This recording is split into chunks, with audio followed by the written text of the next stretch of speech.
और एक अपना आंदोलन शुरू किया।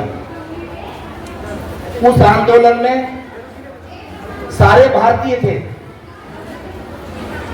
कोई उस आंदोलन में कोई जात नहीं थी, कोई धर्म नहीं था, कोई कुछ नहीं था। सिर्फ और सिर्फ स्वाधीनता की लड़ाई थी, जो हमने पहले हमारे राजाओं ने मुगलों से युद्ध किए, उसके बाद हमारी जनता ने अंग्रेजों से युद्ध किए।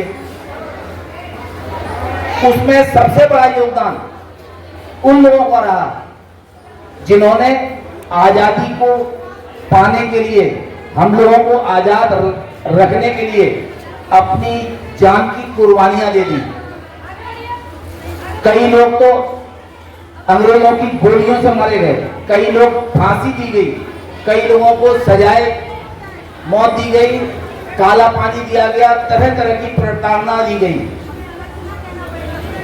उसके बाद ये हमको आजादी मिली कब? 15 अगस्त 1947 में। कई साल लग गए, कईयों की कुर्बानी हुई।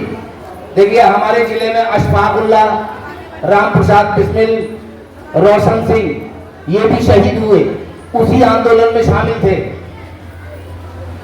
इनको भी फांसी दी गई। तो आप सोचिए कि इस देश की आजादी और इस देश को संभालने के लिए, ये भारत माँ की को आजाद कराने के लिए कितने लोगों ने क्या क्या कुर्बानियां दी। कभी आप लोग शांतिपूर्वक, आप लोग बहुत गाने सुनते हैं, बहुत म्यूजिक सुनते हैं, मोबाइल पे तमाम फेसबुक चलाते हैं, सब काम करते हैं, कभी इत्मीनान से बैठ करके लता मंगेशकर का वो गाना सुनना, ऐ मेरे वतन के लोगों, उसका एक एक शब्द सुनना।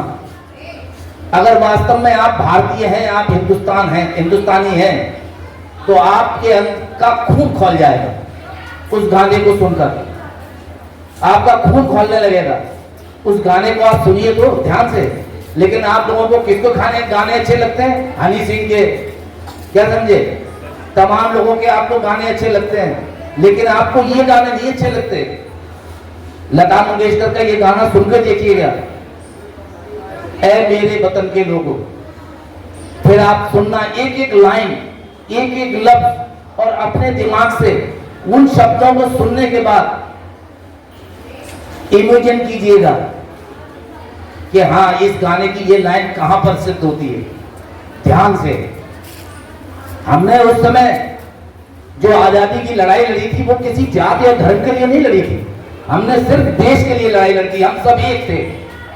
ये तो बाद में आकर के हम लोगों को तोड़ दिया गया। ये अंग्रेजों की एक चाल थी जिसको कोई समझ नहीं पाया, हमारे हिंदुस्तानी भी नहीं समझ पाए। हमारे यहां कुछ नहीं था ऐसा, सभी ने मिलकर के बहुत आगे बढ़ चढ़ के भाग लिया था। हम आजाद हुए। आजाद होने के बाद हमने सब कुछ अपना बनाना शुरू किया। आज हम पूरे विश्व में पहचाने जाते हैं, जाने जाते हैं। सब डरते हैं कि हाँ, हिंदुस्तान भी कोई देश है। ठीक है ना? क्यों?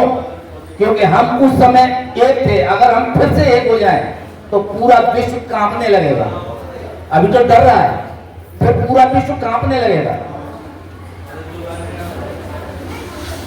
ये हम 79वां स्वतंत्रता दिवस मना रहे हैं खुशी के साथ। इसको पढ़िए, स्वतंत्रता दिवस पढ़िए, ठीक है ना?